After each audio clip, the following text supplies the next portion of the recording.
আমি যেমন গরিব, আমি তেমন গরিব মানুষের দিকে আমার টান। আমি কত রাস্তাঘাটে অসহায় মানুষ দেখি, আমার মনে চায় আমি একটু সাহায্য সহযোগিতা করি, কিন্তু কি করি জানেন? আমি যেটুকু সমর্থ কুলায় 30 টাকা 50 100 যা পারি, যেটুকু আমি পারি গাড়ি চালায় আমি সহযোগিতা করি, এমন সাহায্য করি।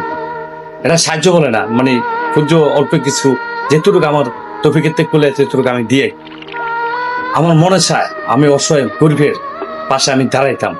কত অসহায় মানুষ আমার সামনে পড়ে, আমি মনে করে সাহায্য করি। কিন্তু ভাই, আপনারা যদি আমার ভিডিওটা একটু দেখেন, অবশ্যই আমি মনে হয় আমি সাহায্য করতে পারবো। আমার স্বপ্ন একটা, যদি মরার আগে আমি একটু সাহায্য সহযোগিতা করে দেওয়া যদি মরতে পারি, তাহলে এটা আমার আশা। আমার ভিডিওটি দেখেন, আমি অসহায় মানুষের পাশে আমি দাঁড়াই।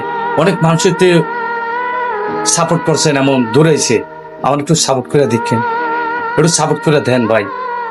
এই সাপোর্টটা পাইলে আমি আসলে অসহায় গরিবের পাশে আমি দাঁড়াবো। আমি গরিব মানুষ, আমি বড় লোক না। আমি যেমন গরিব, আমি চাই যে একটা গরিব মানুষের পাশে দাঁড়াইতাম। আমার অনেক স্বপ্ন, পারতাছি না। এই গাড়ি চালায়া কত সংসারের দিকে তাকাই, সংসার, তারপরে রাস্তাঘাটে যেটুক পারি, এই ঝাগরের দিক গরিব টাগরের যেটুক পারি সাহায্য করি। এটা তার ভিডিওতে আনা সম্ভব না। যদি বেশি হতো তাহলে আমি ভিডিওতে নিয়ে আসতাম 2000 2500 এমন করে দিয়ে একটা মানুষের সমর্থ কিছু কেনাকাটা দিয়া, তারপরে সমর্থ করে দিলে তারপর ওই ভিডিওটা শো করা যায়। কিন্তু 20 টাকা 100 টাকা 50 টাকা এটি দিয়ে শো করা যায় না, তাহলে মানুষ বলে খারাপ। আমি চাই যে ভাই আমার স্বপ্নটা আপনারা পূরণ করেন। আমি জীবনে কোনো সবাই ফেসবুকে ইচ্ছা করলে একটা মানুষকে ভাইরাল করা একটা ব্যাপারে না, কিন্তু ভাই